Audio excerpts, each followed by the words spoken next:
सभी गणमान्यजनों से दीप प्रज्वलित करके कार्यक्रम को औपचारिक शुरुआत देने का आग्रह करते हैं।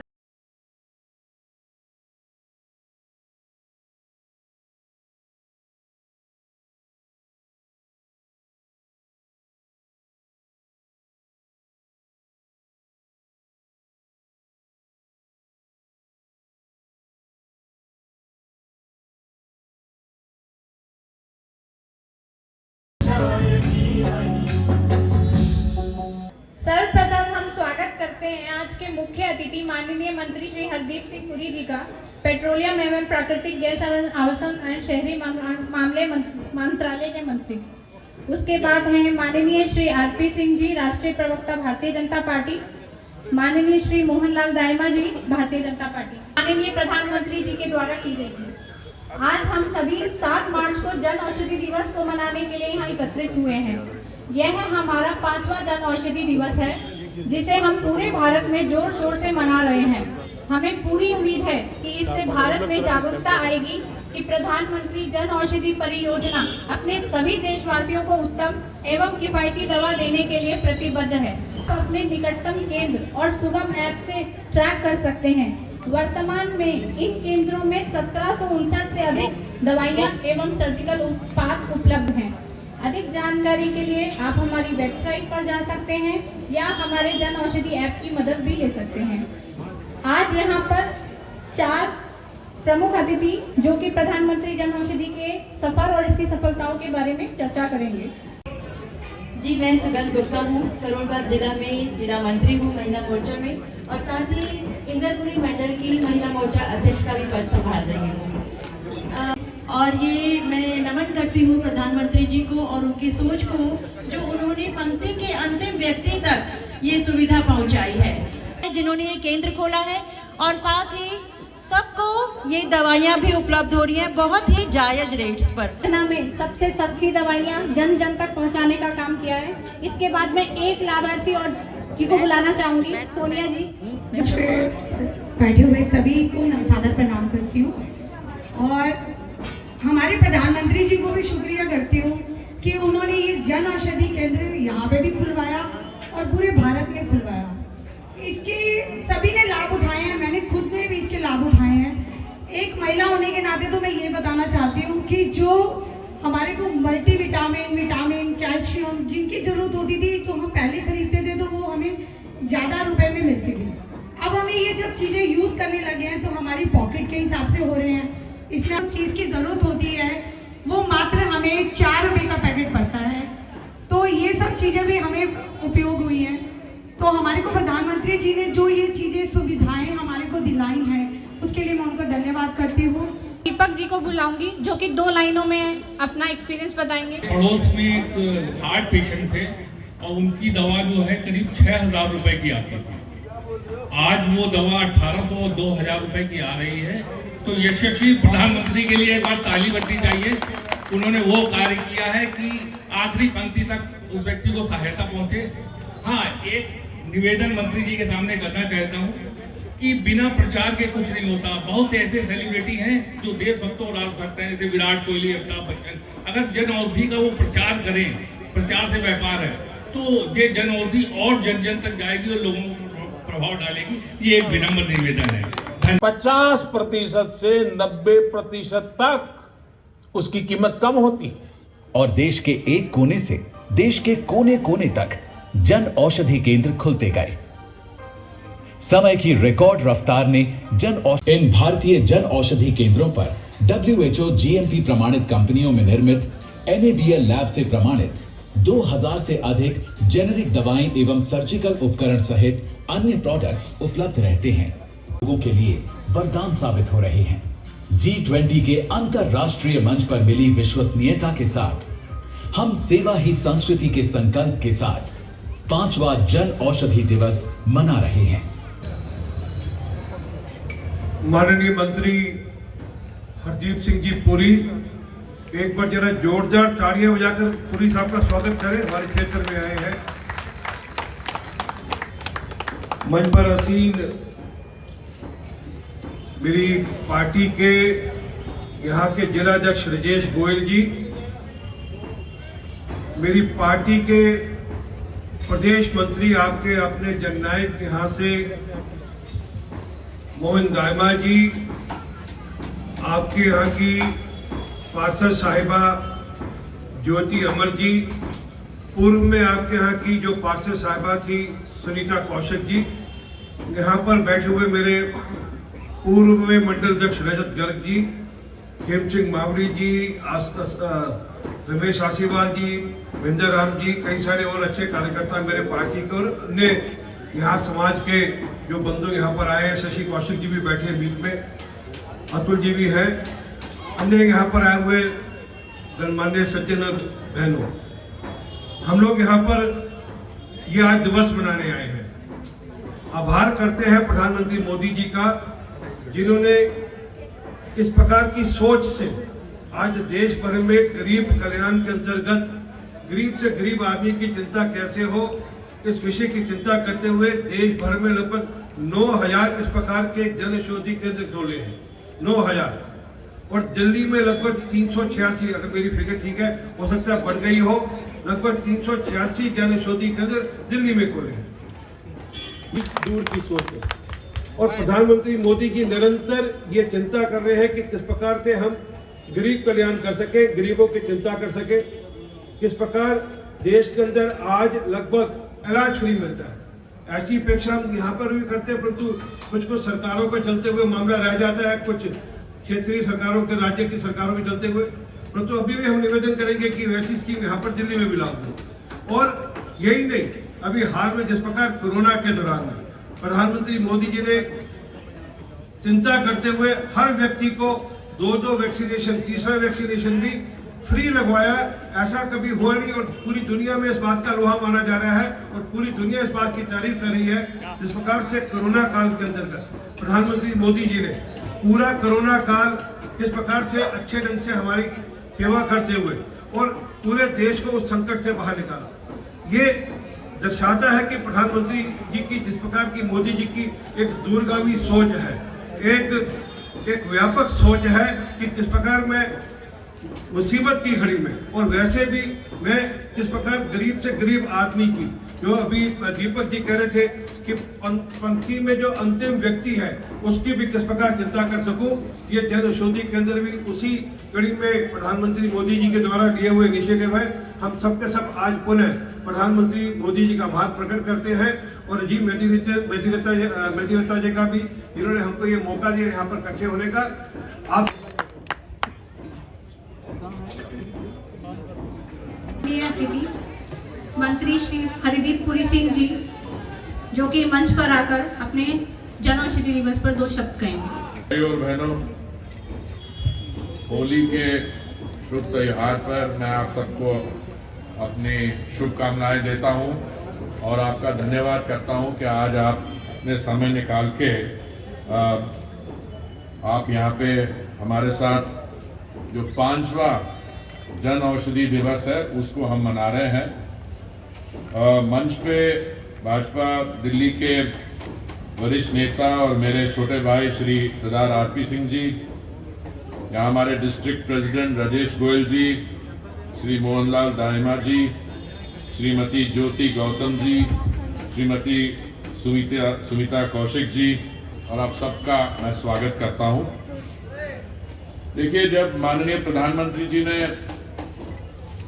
दायित्व संभाला मई 2014 में, तो आप 2014 का इतिहास देखिए विकास का, और 2014 के पहले का देखिए, तो उसमें दिन रात का आपको डिफरेंस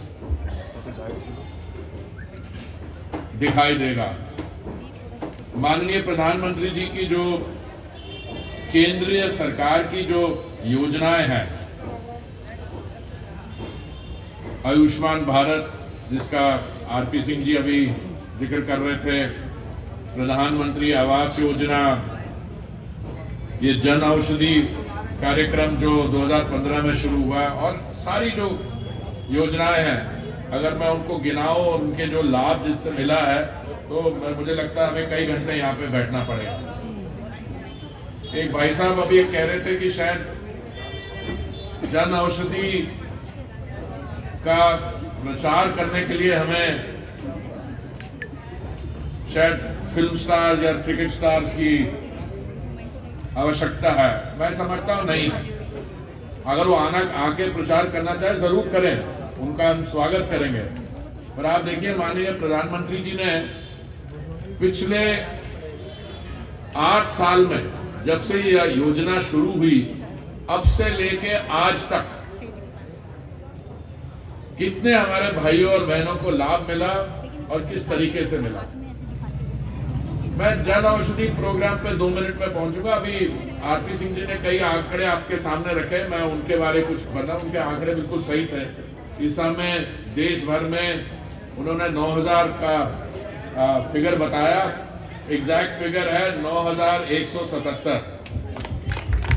और आप ये मान के चलिए कि माननीय प्रधानमंत्री जी जो एक बार निर्णय कर लेते हैं तो वो सिर्फ मोदी है तो मुमकिन है नहीं, वो करके दिखाते हैं। और मैं आपको बताता हूं कि हमारा लक्ष्य ये है कि 2023 के अंत तक देश भर में 10,000 ऐसे जन औषधि केंद्र होंगे।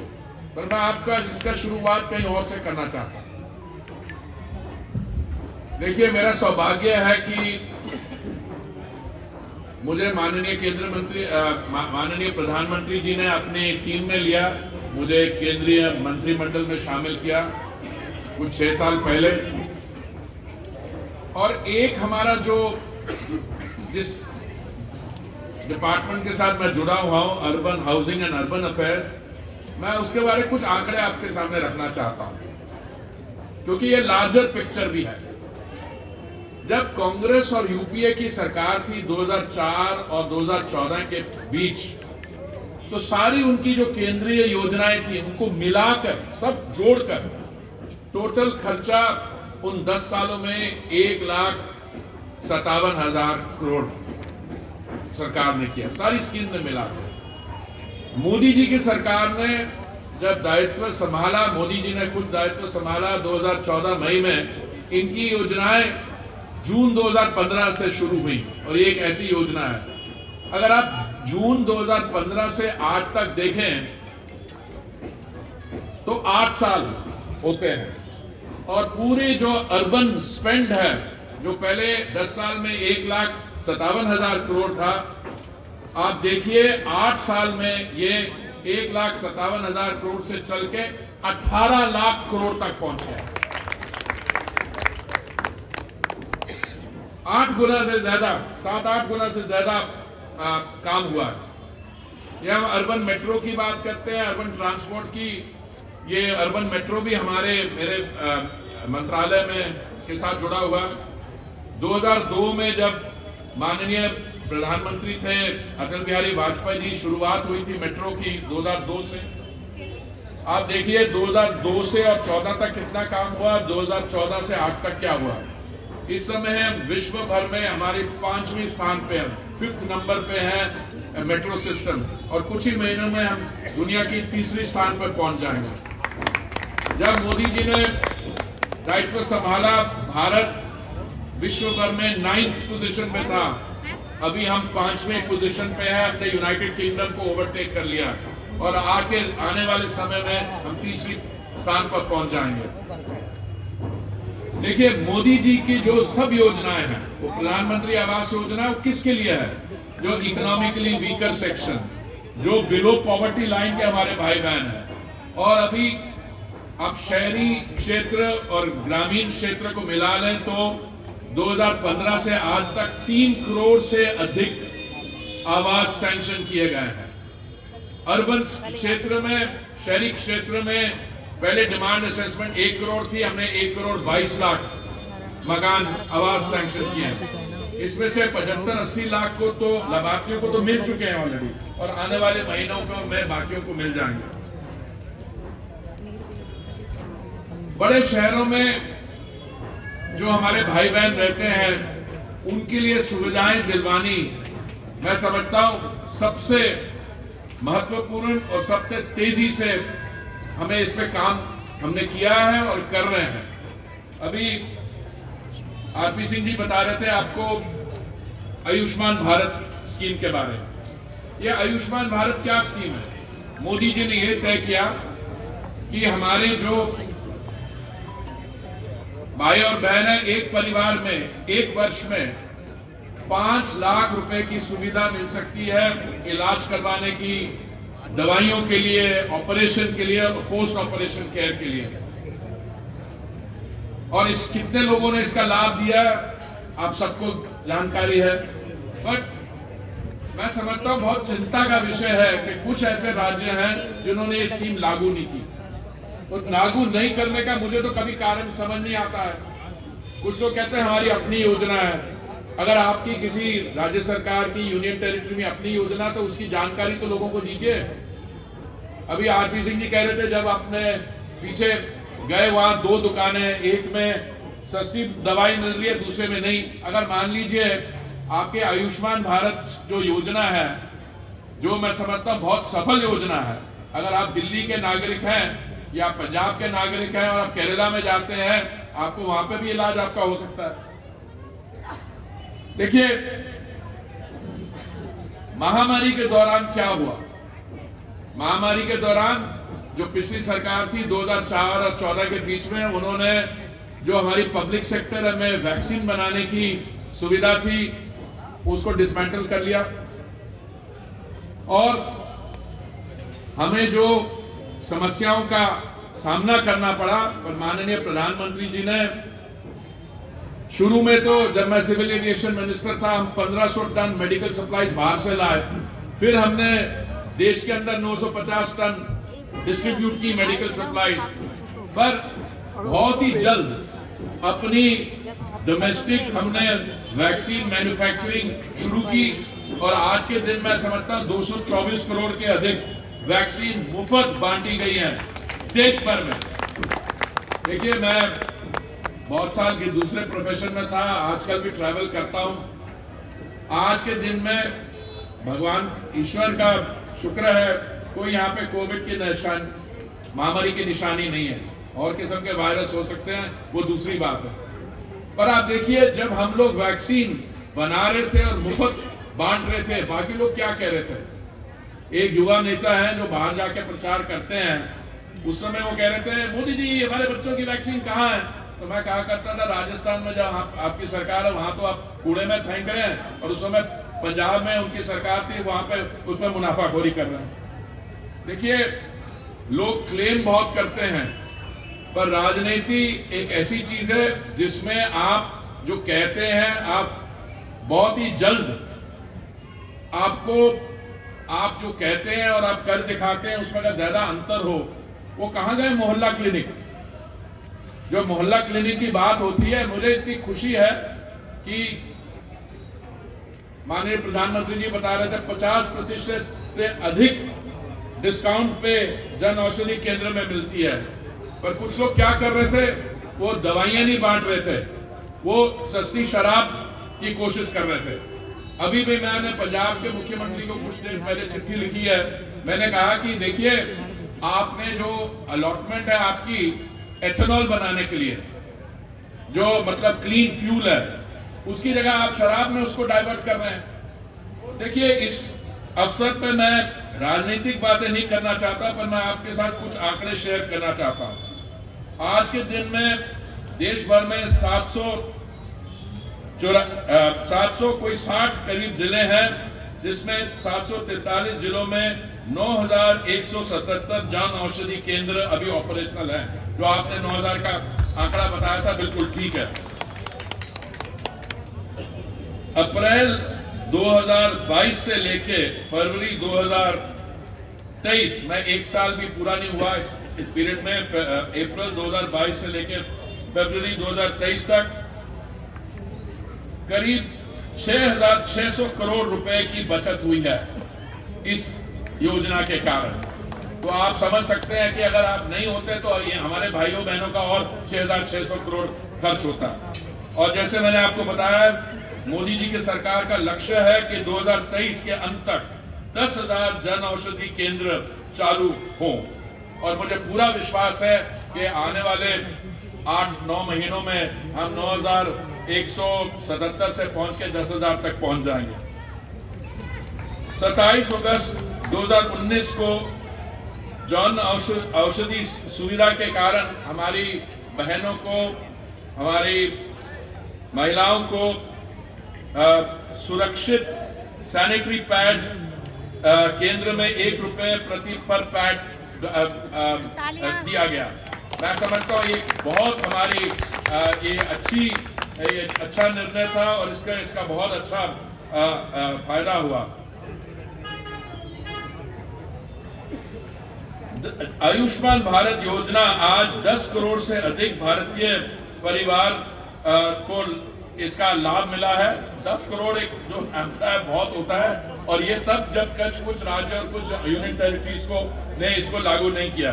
और हमारे यहाँ बड़े भी हैं तो उसमें 50-60 करोड़ का भी फायदा हो सकता है।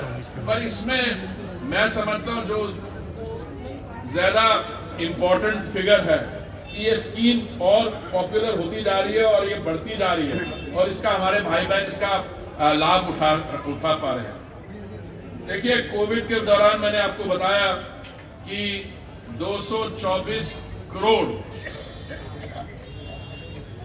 वैक्सीन बनाई गई और मुफ्त बांटी गई। इस समय जब हम भारत के पास G20 की अध्यक्षता है, मैं आप सबको सजेस्ट करूंगा जो हमारे बाहर से लीडर आ रहे हैं उनकी स्टेटमेंट्स देखिए।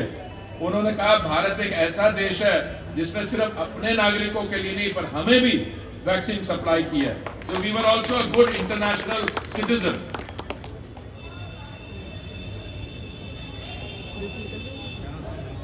देखिए, मैंने बताया ये तो मोदी जी की सरकार ने किया है, और हमारे जो बाकी लोग हैं जो हल्ला इतना मचाते हैं और दूसरी किस्म की तोड़फोड़ की राजनीति करते हैं, उन्होंने बहुत कहा कि मोहल्ला क्लिनिक एक बड़ी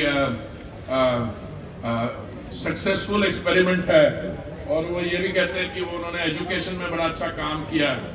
तो मुझे तो कभी कभी हैरानगी होती है कि आप मोहल्ला क्लिनिक, मैं तो कई मोहल्ला क्लिनिक में गया हूँ मंत्री के नाते नहीं। मैंने जब नया मैं मंत्री बना था तो मुझे लोगों ने कहा कि बहुत अच्छा काम हो रहा है, तो मैं वैसे एज ए कॉमन सिटीजन दोस्तों यारों के साथ गया। अब पता नहीं आपका क्या एक्सपीरियंस है, अब कह रहे हैं एजुकेशन में बड़ा अच्छा काम हुआ है और एजुकेशन में वो किया है, पर और इसलिए क्यों कुछ चीजें होती है मैं समझता, मतलब हैरानगी होती है। अगर दारू का घोटाला है तो इसमें एजुकेशन का क्या काम है? वो जो कार्रवाई वो तो एक्साइज डिपार्टमेंट में और लिकर के चक्कर में हो रही है। एनीवे, मैं आप सबको बधाई देना चाहता हूँ, और हमारे भाई साहब जिन्होंने यहाँ पे जन औषधि केंद्र चला रहे हैं, आपको और भी सफलता हो। हाँ जी, राजीव नंदीरत्ता जी, आपको बहुत मैं तो आपसे पहले भी मिला हुआ हूँ। हाँ, तो मैं ये चाहूंगा कि ये जो कार्यक्रम हम इस साल कर रहे हैं, मैं अकेला नहीं कर रहा हूँ, मैं मेरे जो मंत्रिमंडल में बाकी साथी हैं कई वो अलग अलग जगह जा रहे हैं, पर मुझे बहुत खुशी हुई कि मुझे आपके बीच में आने का मौका मिला। बहुत बहुत धन्यवाद, और आपको इस होली के अवसर इस त्योहार पे बहुत बहुत शुभकामनाएं। बहुत बहुत धन्यवाद। आप सबका बहुत बहुत धन्यवाद। आप एक ऐसे युग में हो इस समय जिस देश का राजा एक सेवक की तरह काम करता हो, अपने देश का भी नाम रोशन कर रहा है, और दुनिया के अंदर उन्होंने दुनिया के लोगों को बचाया वैक्सीन देके। इससे ये संदेश जाता है कि हम अपने देश का तो भला कर ही रहे हैं, दूसरे देशों का भी भला कर रहे हैं। साथ में हमारे साथ में एक मुल्क हमारे साथ ही आजाद हुआ था एक दिन पहले, पाकिस्तान नाम है। आज रोटी के भी मोहताज है वो लोग। मैं हरदीप पुरी जी का बहुत बहुत धन्यवाद करता हूँ कि आप हमारे क्षेत्र में आए।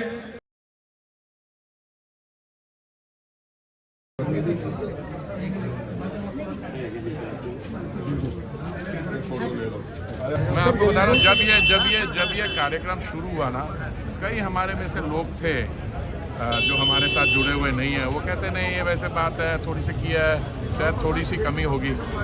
देखिए, ये माननीय प्रधानमंत्री जी ने कहा ना कि ये अगर मान लीजिए 2 दुकानों में जाते हैं, एक में थोड़ी सस्ती है, ये वो वाली स्कीम नहीं है। ये स्कीम तभी सफल हो सकती है और सफल हुई है। और आप अगर मैंने तो आपको 1 साल का फिगर दिया है, अप्रैल से लेकर फरवरी एंड तक, अभी आज हम मार्च गए सर कैमरे में, तो इसमें अगर 12 से 12 महीने से कम समय में बढ़ती है 6,600 स्वाइन फ्लू, एबोला, और उनकी जो समस्याएं थी अलग किस्म की थी। पर ये this was like the Spanish flew off 1980, उसमें एकदम जो चेंज आया हमारे हेल्थ केयर सिस्टम में, वैक्सीन मैन्युफैक्चर, बाकी जो प्रोविजनिंग है, उससे मैं समझता हूँ कि आज भारत एक विश्व भर में एक एग्जाम्पल है कि जो इकोनॉमिकली वीकर सेक्शंस के लिए, बिलो पॉवर्टी लाइन जो हमारी पॉपुलेशन ग्रुप्स हैं, देखिए सारी प्रधानमंत्री जी की योजनाएं उस किस्म की है। आपने कहा सर्वोदय से अंत्योदय है। ये संयुक्त राष्ट्र ने भी जब सस्टेनेबल डेवलपमेंट गोल्स बनाए थे, प्रधानमंत्री जी की योजनाएं तो उससे पहले की हैं, वही है टू द फादर्स फर्स्ट।